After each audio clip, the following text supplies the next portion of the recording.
Hey, Stephen Yanni here, doing the junkyard crawl, but a little bit different. We're not in a junkyard. We're actually in a Massachusetts forest. We're out in the boondocks.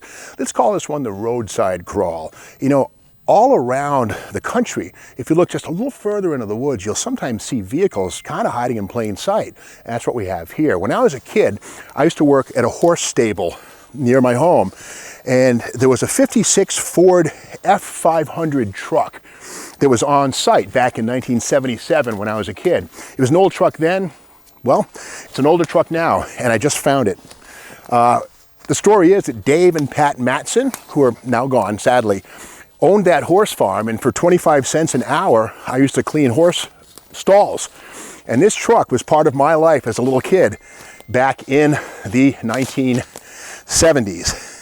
Let's turn this piece of crap off here. And so this is the deal. It's a 1956 Ford F500.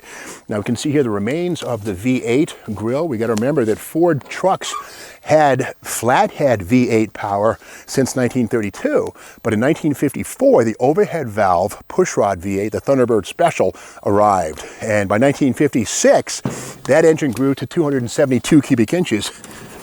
And there it is. Now, the weird thing about the 272 in a truck application is the way the exhaust manifolds connect at the front.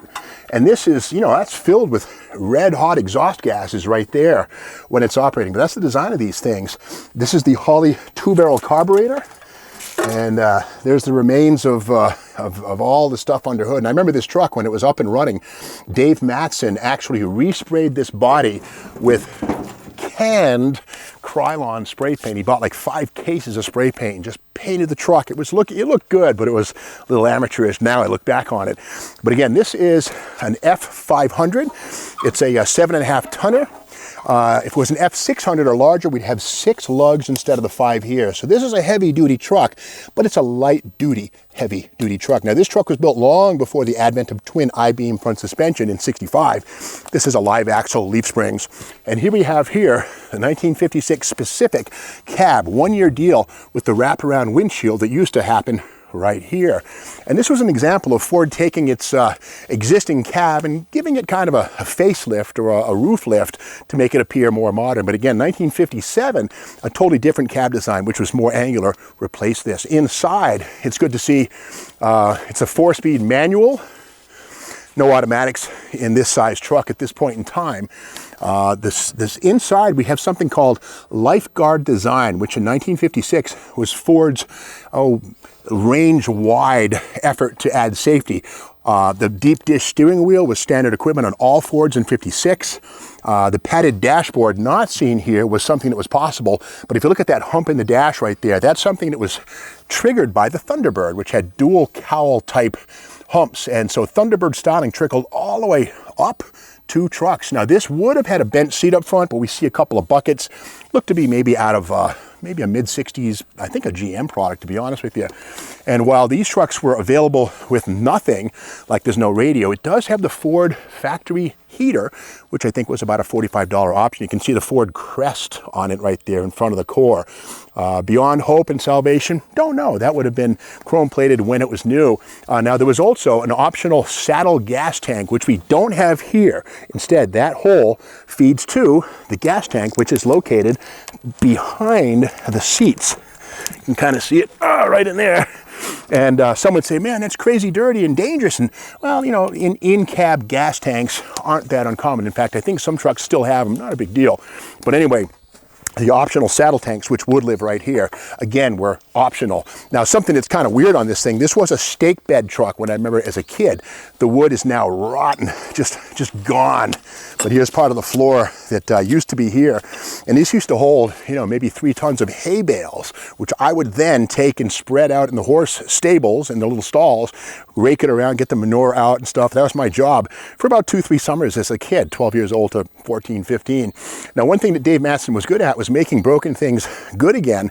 I remember he bent the drive shaft on this, and look at this. He must have gotten a replacement. It was too long, so he cut it, welded it, and we can see right here the efforts to sleeve it and make it work. I mean, no doubt that probably had some kind of a vibration, but this truck was used pretty much only on the farm. It was called Wigwam Stables, again here in Massachusetts, West Brookfield, Mass. And Wigwam Stables was a horse farm.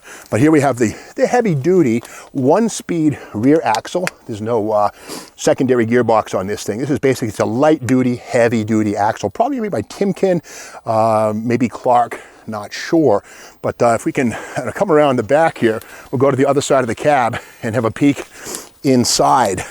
Now, one thing about 1956, again, was that Ford's safety campaign, lifeguard design on passenger cars, all about that deep dish steering wheel, padded rear view mirrors and stuff, it didn't really take off. The word was that Chevrolet was selling cars while Ford was selling safety. So it kind of fizzled, but there it is there.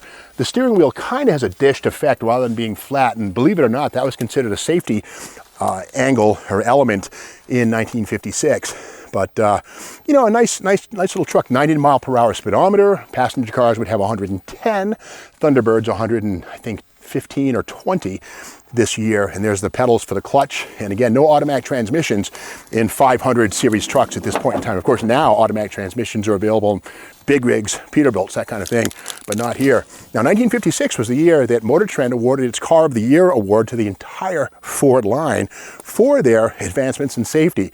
It didn't apply to the trucks as much, but again, a very interesting example.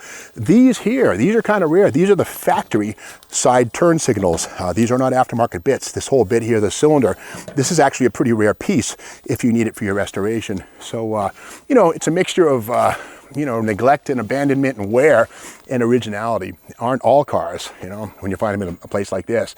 So that's the story of the former Wigwam Stables F500 Ford six-wheel truck that as a kid, 40 years ago, I used to see this truck driving around, smelled its exhaust, and now here it is in the junkyard. So again, junkyards don't necessarily have to be fenced in places. They can sometimes find goodies like this on the side of the road. So we'll continue our roadside crawl in the next video. But if you like what you see here, be sure to subscribe to the Steve Baggs YouTube channel.